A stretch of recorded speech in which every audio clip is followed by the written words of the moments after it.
Hello there. Game of Thrones level രോമാഞ്ചമുണ്ടാക്കിയ prince Baelor ടാർഗേറിയൻ്റെ peak entry. സംഭവമൊക്കെ ശരി തന്നെ, പക്ഷെ അടുത്ത എപ്പിസോഡ് കാണാൻ പതിവിനേക്കാളും കൂടുതൽ ദിവസം കാത്തിരിക്കണമെന്നാണ് ഇവിടെ ഇപ്പോൾ വിഷയം. 4 എപ്പിസോഡിന് ശേഷം അടുത്തതിനായി കാത്തിരിക്കേണ്ടത് 9 ദിവസമാണ്. എന്തായാലും സമാധാനത്തിന് 5th എപ്പിസോഡിൻ്റെ പ്രൊമോ ട്രെയിലർ HBO Max പുറത്തുവിട്ടിട്ടുണ്ട്. അപ്പോൾ അതിലെ ഒരു വിശേഷങ്ങൾ എന്തൊക്കെയാണെന്ന് നോക്കാം. അതിനു മുന്നേ ഒരു കാര്യം, 5th എപ്പിസോഡിൻ്റെ title in the name of the mother എന്നാണ്. റെയ്മണ്ടിനെ ഒരു യോദ്ധാവായി ലോർഡ് ലയണൽ ബരാത്തിയൻ പ്രഖ്യാപിച്ചത് നമ്മൾ കണ്ടിരുന്നില്ലേ? അങ്ങനെ എപ്പോഴായാലും ആരായാലും ഒരു യോദ്ധാവായി പ്രതിജ്ഞ എടുക്കുമ്പോൾ ഉരുവിടുന്ന ശബ്ദത്തിലെ ഒരു വരിയാണ് ഈ in the name of the mother എന്നുള്ളത്.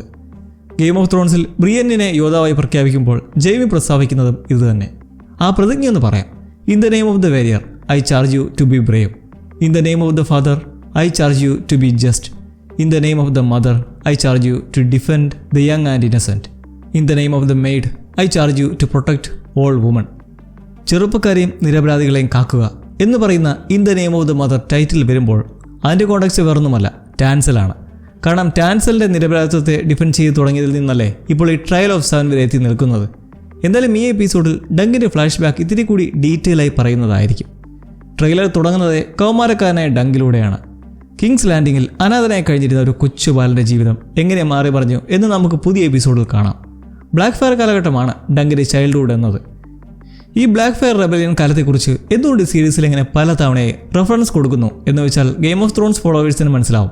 കാരണം ഭാവിയിൽ നടക്കുന്ന പല സംഭവങ്ങളും ഈ ഒരു ബ്ലാക്ക് ഫയർ റെബലിയൻ്റെ അനന്തരഫലങ്ങളെന്നോണം നടക്കുന്നതാണ്. ഡങ്കിനൊപ്പം ഒരു കളിക്കൂട്ടുകാരനെ നമുക്ക് കാണാം. അത് റാഫിയോ, ഫെററ്റോ, പുഡിങ്ങോ ആവാം. കാരണം ബുക്കിൽ അവൻ്റെ ആകെയുള്ള കൂട്ടുകാർ ഇവർ മാത്രമായാണ് ചിത്രീകരിച്ചിട്ടുള്ളത്. 4ാം എപ്പിസോഡിൻ്റെ തുടക്കത്തിൽ ആഷ്വോർഡ് ജയിലിലിരുന്ന് ജനാല വഴി നോക്കുന്ന അതേപോലൊരു ഷോട്ട് നമുക്ക് കൊച്ചു ഡങ്കിൻ്റെ കാര്യത്തിലും കാണാം. മറ്റൊരു വൈറ്റ് ഷോട്ടിലായി കുതിരകളുമായി സർ അർലൻ ദ പെനിട്രി പോകുന്നതായി ജസ്റ്റ് ഒന്ന് കാണിച്ചു പോകുന്നുണ്ട്. ഇതാ കുതിരകളെ കണ്ട് മനസ്സിലാക്കാം. അതിന് പിന്നാലെ ആവശ്യമായി അടുക്കുന്ന കൊച്ചു ഡങ്കും.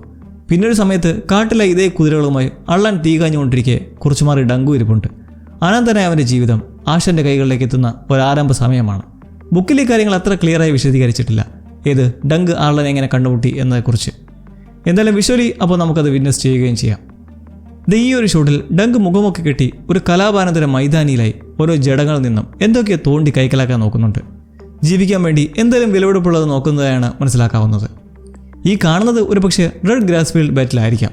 ബ്ലാക്ക് ഫയർ വിപ്ലവത്തിൻ്റെ അവസാനത്തെയും ഏറ്റവും വലുതുമായ യുദ്ധമായിരുന്നു റെഡ് ഗ്രാസ്ഫീൽഡ് ബാറ്റിൽ. ആ ഒരു പോരാട്ടത്തിൽ ഈ മെയ്ക്കറിൻ്റെയും ബെയ്ലറിൻ്റെയും ഒക്കെ പിതാവും ഇപ്പോഴത്തെ രാജാവുമായ ഡെയ്റൺ ദ സെക്കൻഡിൻ്റെ പട ബ്ലാക്ക് ഫയർസിൻ്റെയും ഡെയ്മൺ ബ്ലാക്ക് ഫയറിൻ്റെയും മേൽ വിജയക്കൊടി പാറിക്കുകയായിരുന്നു ഉണ്ടായത്.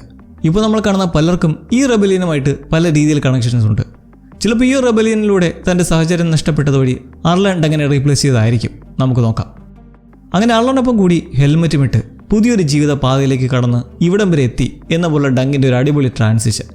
എന്തായാലും വൻ പോരാട്ടം നടക്കാൻ പോകുന്ന ഒരു എപ്പിസോഡായിരിക്കും വരാൻ പോകുന്നത് എന്നതിൽ യാതൊരു സംശയവും വേണ്ട. ക്ലിഫ് ഹാങ്ങർ മൊമെൻറ്റ്സ് ഒക്കെ ഉണ്ടാകാൻ പോകുന്ന സീസൺ ഫിനാലയ്ക്ക് മുന്നേയുള്ള പെനൾട്ടിമേറ്റ് എപ്പിസോഡുകൾ ഗെയിം ഓഫ് ത്രോൺസ് യൂണിവേഴ്സിൽ പുതിയ കാര്യമല്ല. ബാവളിച്ചു പോകുന്നതും കണ്ണുതള്ളി പോകുന്നതുമായ സിറ്റുവേഷൻസ് ഉണ്ടാകുമെന്ന് എഗ്ഗിൻ്റെ ഈ റിയാക്ഷൻ വെച്ച് തന്നെ നമുക്ക് ഉറപ്പിക്കാം. ഒരു കാര്യം, ഈ പോരാട്ടത്തെക്കുറിച്ച് ഒന്നും ഡീപ്പായി പറയാൻ പറ്റില്ല, കാരണം സ്പോയിലറായി പോകും. കൊച്ചു കൊച്ചു ഗ്ലിംസൊക്കെ ട്രെയിലർ തന്നെ കാണിക്കുന്നുണ്ട്. ട്രയൽ ഓഫ് 7 ഒരു ഏൻഷ്യൻ റിലീജിയസ് ട്രഡീഷൻ ആയതുകൊണ്ടാകണം തുടങ്ങുന്നതിന് മുന്നേ പുരോഹിത വ്യക്തിയെ പോലെ ഒരു സ്ത്രീയിൽ നിന്ന് അനൗൺസ്മെൻറ്റും ശുഭാശംസ നേരുന്നതൊക്കെ കാണാം. എന്തായാലും ഈ ട്രയൽ മരണം വരെ സംഭവിച്ചേക്കുന്ന ഒരു പോരാട്ടമാണ്.